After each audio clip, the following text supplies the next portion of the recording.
Alhamdulillah, Alhamdulillah hamdan thayyiban mubarakan fih, mil as-samawati wa mil al-ard, wa mil ma syi'ta min syai'in ba'd. Allahumma lakal hamdu kullu, wa lakal fadlu kullu, wa lakal syukru kullu, wa ilaika yarji'ul amru kullu. Wa nashhadu an la ilaha illallah wahdahu la syarika lah. ونشهد أن سيدنا ومولانا محمدا عبد الله ورسوله وصفيه من خلقه وحبيبه بلغ الرسالة وأدى الأمانة ونصح الأمة. اللهم صل وسلم وبارك على سيدنا محمد وعلى آله وصحبه ومن تبعهم ila yaumil mi'ad. Rabbi shrah li sadri wa yassir li amri wahlul 'uqdatam min lisani yafqahu qawli. Amin. Amma ba'd. Saudara-saudaraku, dewasa ini, belakangan ini kita sering mendengar, kita sering melihat saudara-saudara kita di luar sana.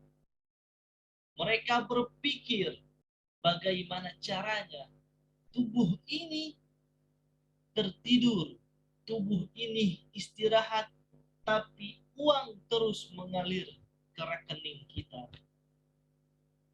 Kita lihat di sana, kontrakan merapak, kontrakan didirikan, berjejer, ada uang sedikit bangun kontrakan, ada uang sedikit investasi. Yang itu semua dilakukan tidak lain dan tidak bukan untuk mereka bisa mendapatkan penghasilan tanpa perlu bekerja.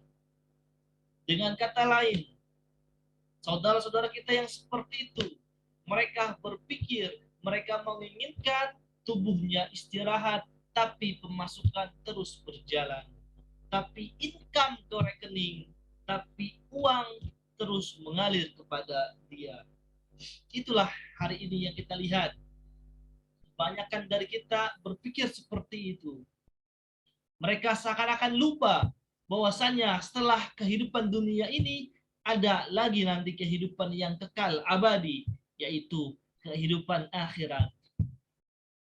Bahkan jauh daripada itu, Rasulullah Shallallahu Alaihi Wasallam telah memberikan tips dan kisi-kisinya kepada kita bagaimana caranya tubuh ini tertidur atau bahkan telah meninggal dunia, tetapi pahala kita, kebaikan kita yang nggak cuma sekedar uang, tapi itu masih terus mengalir untuk kita. Yang mana Rasulullah Shallallahu Alaihi Wasallam memberikan tips dalam hadisnya. Rasulullah Shallallahu Alaihi Wasallam bersabda, "Idza mata ibnu Adam, in qata'a amaluhu illa bisalas." Jika seorang anak manusia, jika seorang manusia meninggal dunia, maka terputuslah semua amal ibadahnya kecuali 3 hal. Apa yang pertama? Yang pertama adalah shadaqatin jariyah. Sedekah jariyah. Para ulama menafsirkan sedekah jariyah ini adalah dengan berwakaf. Dengan kita berwakaf. Ya, inilah tips yang pertama dari Rasulullah Sallallahu Alaihi Wasallam. Agar apa? Agar kita ketika kita tubuh ini sedang istirahat, tertidur pulas, atau bahkan kita telah meninggal dunia, tapi uang dalam tanda petik adalah pahala kebaikan, bekal kita nanti menghadap Allah Subhanahu wa taala itu terus mengucur, mengalir deras untuk kita. Maka mari kita tanyakan kepada diri kita, sudahkah kita berwakaf? Sudahkah kita memiliki tabungan untuk nanti di akhirat nanti? Sejauh mana kita peduli akan bekal yang akan kita bawa nanti di akhirat. Maka kita misalkan kalau punya uang walaupun sedikit, beli kita Al-Quran, beli itu mushaf, kita taruh, kita wakafkan di pondok pesantren tahfiz misalkan, atau kita taruh di masjid-masjid. Manakala Al-Quran yang kita belikan tadi, yang kita wakafkan itu, ya masih dibaca, senantiasa dibaca, dihafalkan oleh para santri, maka pahala itu mengalir juga untuk kita. Atau mungkin tetangga kita sedang membangun suatu majlis taklim, membutuhkan meja belajar, ya kita sumbang di sana, kita wakafkan, kita belikan meja itu untuk anak-anak belajar di sana. Selagi meja itu dipakai, digunakan oleh mereka dalam belajar mengkaji ilmu Allah, maka selama itu pula pahala mengalir untuk kita. Itulah tips yang pertama dari Rasulullah Sallallahu Alaihi Wasallam, agar kita meskipun telah meninggal dunia masih terus mengucur pahala kebaikan untuk kita. Hadirin saudara-saudara rahimakumullah. Yang kedua adalah bagaimana Rasulullah Sallallahu Alaihi Wasallam memberikan tips agar kita terus mendulang investasi, terus menghasilkan pahala meskipun kita telah meninggal dunia. Yang kedua adalah ilmin yuntafa'u bihi, ilmu yang bermanfaat. Saudara-saudaraku, kita lihat, kita introspeksi diri, berapa saat ini usia kita? Sudahkah kita belajar? Sudahkah kita mengajarkan orang lain akan suatu ilmu? Baik itu ilmu eksak maupun ilmu agama. Sama saja, asalkan itu bermanfaat untuk orang lain, asalkan ilmu yang telah kita sampaikan kepada orang lain itu berguna, selagi ilmu itu digunakan, dipakai oleh orang tersebut, maka kita juga mendapatkan pahalanya. Kita juga mendapatkan kebaikannya. Investasi kita terus mengucur. Ya. Oleh karenanya Rasulullah SAW mengatakan, khairukum man ta'allamal Qur'ana wa 'allamah.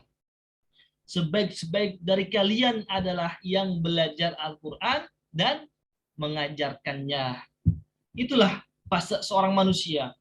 Setelah dia belajar suatu ilmu, dalam hadis tadi adalah Al-Quran, maka dia jangan puas hanya belajar saja, tetapi wa'allamahu, tapi dia mesti harus kudu mengajarkan kepada orang lain akan ilmu yang telah dia pelajari. Maka itulah akan menjadi suatu ilmu yang bermanfaat untuk dirinya. Ya, maka nanti misalkan orang tersebut telah meninggal dunia, maka ilmu-ilmu yang telah dia ajarkan semasa hidupnya itu menjadi apa? Bekal investasi yang akan menolong dia kelak di hari akhir, kelak dia nanti di hadapan Allah Azza wa Jalla. Itulah yang kedua, motivasi ataupun tips dari Rasulullah Sallallahu Alaihi Wasallam agar kita mampu mendulang pahala kebaikan walaupun kita telah meninggal dunia. Hadirin rahimakumullah, yang ketiga adalah waladin salih yad'u lahu. Tips yang ketiga dari Rasulullah Sallallahu Alaihi Wasallam agar kita meskipun diri ini tertidur, meskipun diri ini telah meninggal dunia, tapi tetap kita bisa mendulang pahala kebaikan adalah orang yang memiliki anak yang soleh, yang senantiasa mendoakan orang tuanya.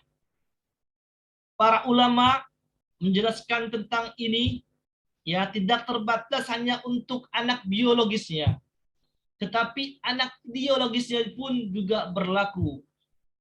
Barang siapa ya memiliki anak, baik itu anak yang biologis maupun anak ideologis, selagi dia mendoakan orang tuanya, selagi dia mendoakan orang tersebut yang telah meninggal dunia, maka doa tersebut akan sampai kepadanya, akan membantunya kelak di hari akhir, akan membantunya di alam kubur. Maka beruntunglah kita semua hari ini yang telah mampu menjalankan, melakukan satu dari tiga perkara tadi. Ya. Syukur-syukur di antara kita ada yang mampu melakukan 3 hal tadi, yaitu berwakaf, mengajarkan suatu ilmu, dan memiliki anak yang senantiasa mendoakan kita.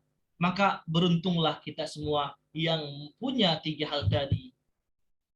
Saudaraku, mari kita lihat diri kita. Apakah kita telah melakukan 3 hal tadi? Apakah minimal 1 saja kita pernah melakukannya?